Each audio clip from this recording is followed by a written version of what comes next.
नमस्ते, मैं सत्यम तिवारी योगा टीचर आप सभी का स्वागत करता हूँ योग के प्रकार कर्म योग लेक्चर वीडियो में। कोर्स मटेरियल है lecture code VL01 part 2 produced by centre for meditation and yoga sciences for the course diploma in meditation and yoga sciences. योग के प्रकार कर्म योग। ये वीडियो बिल्कुल संक्षिप्त में होने वाली है, तो कृपया ध्यान से इन सभी बिंदुओं को सुने, सोचें, देखें, दूसरों से डिस्कस करें और इन सभी बिंदुओं को स्मरण करने का प्रयास करें। कर्म योग शब्द को हम देखते हैं, तो पहले ही आपने पुरानी वीडियो में, पिछली वीडियो में देखा है कि योग शब्द का क्या तात्पर्य है। तो कर्म योग, कर्म धन योग दो शब्दों से मिलकर बना हुआ है और योग शब्द की व्युत्पत्ति हम पुरानी वीडियो में देख चुके हैं। योग क्या है? तो मेल करना है। युजिर योगेन, योग क्या है? समाधो, युज समाधो, तो समाधि के अर्थ में है। और युज संयम ने, संयम करना, धारणा ध्यान समाधि का एक एकत्र रूप। तो जब हम कर्म के माध्यम से आत्मा और परमात्मा का मिलन प्राप्त करते हैं तो वह होता है कर्म योग। या जब हम कर्म के माध्यम से समाधौ, समाधि की प्राप्ति करते हैं, मुक्ति की प्राप्ति करते हैं, मोक्ष की प्राप्ति करते हैं, तो वह है कर्म योग। जब हम समाधि के माध्यम से संयम की प्राप्ति करते हैं, धारणा ध्यान समाधि को एक साथ लगाने में सक्षम हो जाते हैं, तो वह है कर्म योग। कर्म योग में अब हम कर्म के बारे में बात करते हैं। कर्म शब्द क्या है? ये भी संस्कृत का शब्द है, तो ये क्री धातु से मिलकर बना हुआ है। क्री, कर्म शब्द संस्कृत का शब्द है, क्री धातु से मिलकर बना हुआ है। आप लोग यहाँ पर देख सकते हैं, कर्म शब्द क्री धातु से मिलकर बना हुआ है, जिसका अर्थ क्या है? करना, करना, टू डू। आप लोग बनाते हैं ना, पूरे दिन का लिस्ट बनाते हैं सुबह उठ के, टू डू, क्या करना है आज, क्या करना है इस सप्ताह में, क्या करना है इस महीने में, क्या करना है इस साल में। न्यू ईयर रेजोल्यूशंस बनाते हैं, इस साल ये अचीव करना है, वह अचीव करना है, ऐसे करना है, वैसे करना है, क्या करना है पूरे जीवन में। तो ये जो करने की प्रवृत्ति है वह है कर्म। तो क्या करना है? तो आचरण करना है, जो भी व्यवहार है, जो भी हमारा कर्म है, कर्म को आप समझ सकते हैं। अब श्रीमद् भगवद गीता या श्रीमद् भागवतम, ये जो ग्रंथ हैं ये बताते हैं कि मनुष्य की स्वाभाविक प्रवृत्ति है, मनुष्य में एक नेचुरल एबिलिटी है, क्वालिटी है कि वह हर समय, हर क्षण कुछ ना कुछ करता रहता है, कुछ ना कुछ करता रहता है। मनुष्य में, स्त्री पुरुष, कोई जीव जंतु भी आप देख सकते हैं, उनमें भी ये क्वालिटी होती है। नैसर्गिक रूप से वो बाउंडेड है, जीवबद्ध है कुछ ना कुछ करने के लिए, हमारी प्रवृत्ति है, हम बैठ नहीं सकते, कुछ ना कुछ हमें करना है। तो ये जो करना है वही है कर्म। तो हम नहीं कश्चित क्षणमपि जातु तिष्ठत्य कर्म अकृत, हम कभी भी किसी भी समय बिना कुछ किए नहीं बैठ सकते। तो आप बोलोगे मैं सोता हूं तो कुछ नहीं करता। सोना भी एक प्रक्रिया है, जो निद्रा है वो भी एक प्रकार की वृत्ति है। तो हम हर समय 24 घंटे 24/7 हम कुछ ना कुछ करते रहते हैं। तो ये गीता ने बताया, भागवतम का आपने नीचे देखा है, तो आप इसको समझ सकते हैं। अब कर्म योग के बारे में हम देखते हैं कि गीता ने क्या कहा कर्म योग के बारे में। तो ये जो श्लोक है आपको याद कर लेना चाहिए। योगः कर्मसु कौशलम। योग क्या है? योग है कर्मों में कुशलता, कर्मों में कुशलता ही योग है। अब कुशलता शब्द का जो तात्पर्य है वो विभिन्न विभिन्न आचार्यों ने विभिन्न विभिन्न माध्यम से बताया है। कर्मों में जो कुशलता है वह क्या है, तो इसको आगे आप समझ पाएंगे। जो आपका बेस्ट एक्शन, जो आपका बेस्ट एफर्ट है, जो आप कर सकते हैं, जो आपके हाथ में है, उसको करिए, लेकिन फल की इच्छा मत रखिए। कार्य करिए लेकिन फल की इच्छा मत करिए। जो कार्य किया और उसका जो रिजल्ट आया उसको एक्सेप्ट कर लिया, उसके एक्सेप्टेंस से जो फीडबैक आया, जो रिजल्ट से जो एनालिसिस करके फीडबैक आया, उससे अगला कर्म और अच्छा करे, और अच्छा करे। तो अपना जो ध्यान है वह रिजल्ट पर न रख के प्रोसेस पर रखें, क्रिया पर रखें, एक्टिविटी पर रखें। तो जो व्यक्ति अपना ध्यान अपनी क्रिया पर रखता है, अपनी गलतियों को सुधारने में लगता है, वो कम से कम गलतियां करता है और अपना परफेक्शन हासिल करता है, कुशलता हासिल करता है, स्किलफुल हो जाता है, उससे गलतियां कम से कम होती हैं।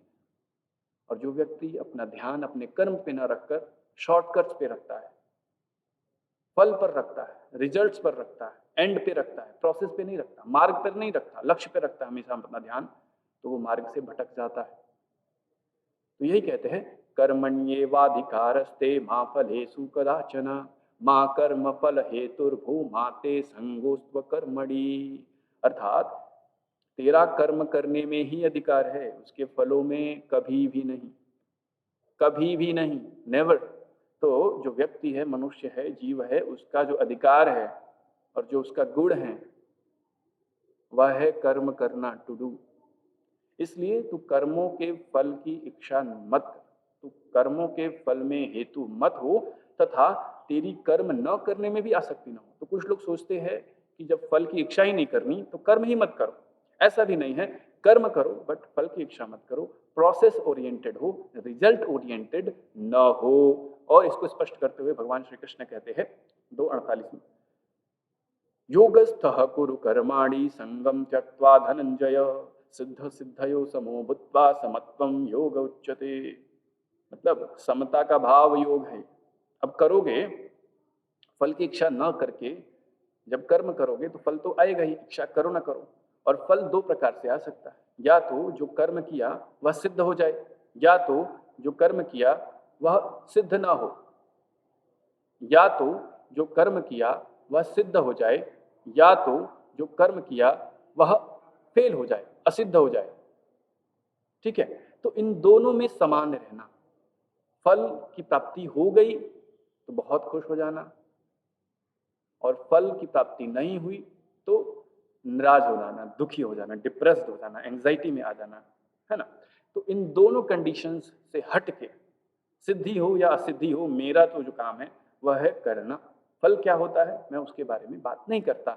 जो व्यक्ति ऐसा एटीट्यूड रखता है, ऐसी मनोदशा रखता है, वही समता भाव को प्राप्त होता है, और वही योग को प्राप्त होता है, और वही सच्चे अर्थों में योगी है। ईशोपनिषद, ईशावास्योपनिषद मुख्य उपनिषदों में से एक उपनिषद है जो बताता है, कुर्वन्नेवेह कर्माणि जिजीवेशत शतम समाह। तो मतलब कि आपकी इच्छा क्या होनी चाहिए, 100 वर्ष तक जीने की इच्छा करिए, स्वस्थ जीवन जीने की इच्छा करिए, और जो आपका कर्म है उसको भली बात से करिए। तो ये ईशोपनिषद और भगवान श्री कृष्ण भगवद गीता में सेम बातें कहते हैं। अब बात करते हैं कर्म के प्रकार कितने हैं। तो वैसे तो बहुत अलग अलग ग्रंथों में अलग अलग मिलता है, जैसे मैंने पहले ही प्रॉमिस किया कि बिल्कुल ब्रीफ में, लॉजिकली, रैशनली इसको समझने का प्रयास करेंगे। तो भगवत गीता के अनुसार 3 प्रकार के कर्म लेते हैं, और योग सूत्र के अनुसार 4 प्रकार के कर्म लेते हैं। 3 और 4, 7 प्रकार के कर्मों को समझ के हम कर्मों के प्रकार समझ सकते हैं और अपने कर्मों को बैलेंस कर सकते हैं। वी कैन मैनेज आवर कर्म प्रोफाइल। तो जो कर्म की थियरी समझेगा, जो कर्म के प्रकार समझेगा, वो कर्मों में कुशल हो जाएगा। भगवत गीता के अनुसार 3 कर्म है। कौन कौन से? कर्म, अकर्म, विकर्म। याद कर लीजिए, पहला है कर्म, दूसरा है अकर्म, तीसरा है विकर्म। कर्म क्या है भाई? कर्म है शास्त्र के अनुकूल, वेदों के अनुकूल किए गए कर्म। जो ग्रंथ हैं पुराने, जो शास्त्र हैं, स्मृति ग्रंथ हैं, उनके अनुसार जो आपकी कुल परंपरा है, माता पिता है, गुरुजन वृंद हैं, या जो लॉ ऑफ ऑर्डर है, जो कॉन्स्टिट्यूशन है, जो संविधान है, जो रूल रेगुलेशंस कहते हैं, जो इंस्टीट्यूशंस कहते हैं, जो पीयर ग्रुप कहता है, तो ऐसे सभी कार्य शुभ कर्म हैं, कर्म हैं, अच्छे कर्म हैं। दूसरा है अकर्म, आसक्ति, फल की इच्छा के लिए किया गया कर्म, जो बायसनेस है, कोई रिजल्ट चाहिए, कुछ चाहिए, जो लालच है, ग्रीड है, नीड नहीं। कर्म नीड है, अकर्म ग्रीड है, मुझे चाहिए और मैं उसको करने के लिए दूसरों का नुकसान भी कर सकता हूँ कुछ स्तर तक। तो वो है अकर्म, आसक्ति के लिए। और विकर्म, ये बिल्कुल निकृष्ट प्रकार का कर्म का रूप है विकर्म। तो शास्त्र के विरुद्ध, जिसपे रूल रेगुलेशंस लगाए गए हैं, जो प्रोहिबिटेड है, जो संविधान के खिलाफ है, जो स्मृतियों के खिलाफ है, जो देश काल परिस्थिति के खिलाफ है, जो मानवता के खिलाफ है, जो आतंकवाद, नक्सलवाद इत्यादि जितनी भी बात हैं, वो सभी विरुद्ध कर्म है, ये पाप कर्म है, ये अशुभ कर्म है। तो व्यक्ति को कर्म करना चाहिए, कर्म योग करना चाहिए, अकर्म से बचें और विकर्म को बिल्कुल बंद कर दे, प्रोहिबिटेड है। अकर्म को कम से कम करें, विकर्म को बंद कर दे, और कर्म योग के माध्यम से करें। योग सूत्र के अनुसार 4 प्रकार के कर्मों के बारे में हम देखते हैं। शुक्ल कर्म, याद करिए, कृष्ण कर्म, शुक्ल कृष्ण कर्म, चौथा है अशुक्ल अकृष्ण कर्म। इसमें टाइपिंग एरर है, इसको आप सुधार लेंगे। शुक्ल कर्म कृष्ण कर्म, शुक्ल कृष्ण कर्म, अशुक्ल अकृष्ण कर्म। शुक्ल कर्म, शुक्ल मतलब होता है सफेद, श्वेत, ब्राइट, ल्यूमिनस, गुड। तो श्रेष्ठ कर्म, वेद अनुकूल कर्म, तो जो कर्म यहाँ बताया था वही शुक्ल कर्म है, दोनों लगभग लगभग सेम ही है, एक ही। कृष्ण कर्म, तो यहाँ जो विकर्म बताया था वही कृष्ण कर्म है, मतलब पाप कर्म। तो शुक्ल कर्म करेंगे तो अच्छा फल होगा, अच्छा जीवन होगा, पाप कर्म करेंगे तो बुरा फल होगा, बुरा जीवन होगा। ये दो साधारण रूप से कर्म व्यक्ति करता है। तीसरा है शुक्ल कृष्ण कर्म, जिसमें पाप और पुण्य मिश्रित होते हैं, मिक्स्ड होते हैं। ये अकर्म वाला जो कॉन्सेप्ट है वही है शुक्ल कृष्ण कर्म, कुछ पाप कुछ पुण्य। कहते हैं 100 चूहे खा के बिल्ली हज को गई, तो हज को जाके उसने पुण्य का काम किया और चूहे खा के उसने पाप का काम किया। तो ये पाप पुण्य का जो बैलेंस है, तो जो हम साधारण व्यक्ति हैं वो शुक्ल कृष्ण कर्म के ही अधिकारी। और चौथा कर्म होता है जो योगियों के कर्म होते हैं, जो पुण्य आत्माओं के कर्म होते हैं, जो महापुरुषों के कर्म होते हैं, जो ऋषियों आचार्यों के कर्म होते हैं, वह होते हैं अशुक्ल अकृष्ण। वह पाप कर्म भी नहीं होते, पुण्य कर्म भी नहीं होते, ये दोनों से परे होते हैं, ये निष्काम कर्म होते हैं। तो इसको सामान्य रूप से समझें। वेदांत के अनुसार 3 प्रकार के जो कर्म हैं और कर्म के फल हैं उनको भी आपको समझना चाहिए। बिल्कुल संक्षिप्त रूप में 3 प्रकार के कर्म बताए वेदांत ने, संचित, प्रारब्ध, क्रियमाण। फिर से बोलिए, संचित, प्रारब्ध, क्रियमाण।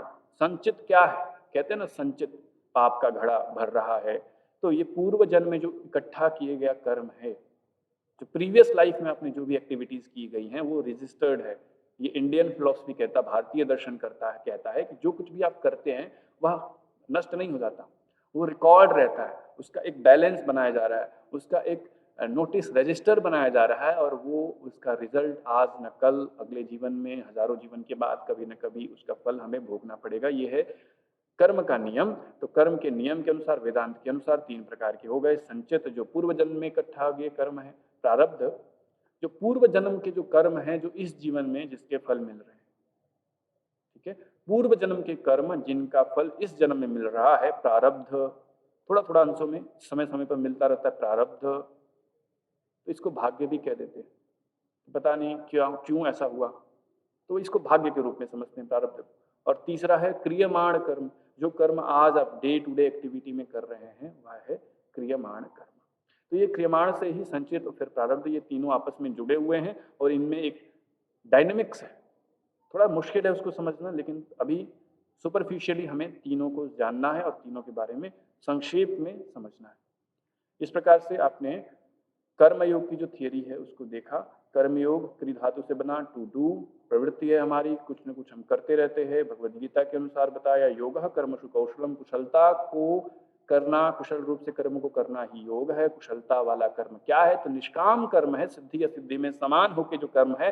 और इच्छा क्या करें? 100 साल 120 साल तक स्वस्थ रहने की और अपने कर्मों की करने की इच्छा ही करें, फल में न फंसें और प्रोसेस ओरिएंटेड बने, रिजल्ट ओरिएंटेड ना बने। भगवत गीता के अनुसार 3 प्रकार के कर्म बताए, कर्म, अकर्म, विकर्म, शुभ, मिश्रित, अशुभ। योग सूत्र के अनुसार 4 प्रकार के कर्म बताए, शुक्ल, कृष्ण, अशुक्ल, अशुक्ल, अकृष्ण, शुक्ल, कृष्ण, शुक्ल, कृष्ण, अशुक्ल, अकृष्ण, श्रेष्ठ, पाप, मिश्रित और दोनों से परे। वेदांत के अनुसार संचित, प्रारब्ध, क्रियमाण। संचित पूर्व जन्म की इकट्ठा, प्रारब्ध भाग्य जो पूर्व जन्म के कृत इस जन्म में आ रहे हैं, और क्रियमाण जो अभी आप अपना भाग्य जो बना रहे हैं, क्रियमान। तो क्रियमान देखने में तो छोटा है लेकिन है सबका निर्माता। इस प्रकार से हमने बात किया है। आगे वाली वीडियो में हम भक्ति योग के बारे में जानेंगे। आप हमें डिफरेंट जो हमारे सोशल मीडिया प्लेटफॉर्म्स हैं उन पर हमें ज्वाइन कर सकते हैं। यहाँ पे आपको लिंक मिल जाएगा। फेसबुक पर ज्वाइन कर सकते हैं, ट्विटर पर ज्वाइन कर सकते हैं, इंस्टाग्राम पर ज्वाइन कर सकते हैं।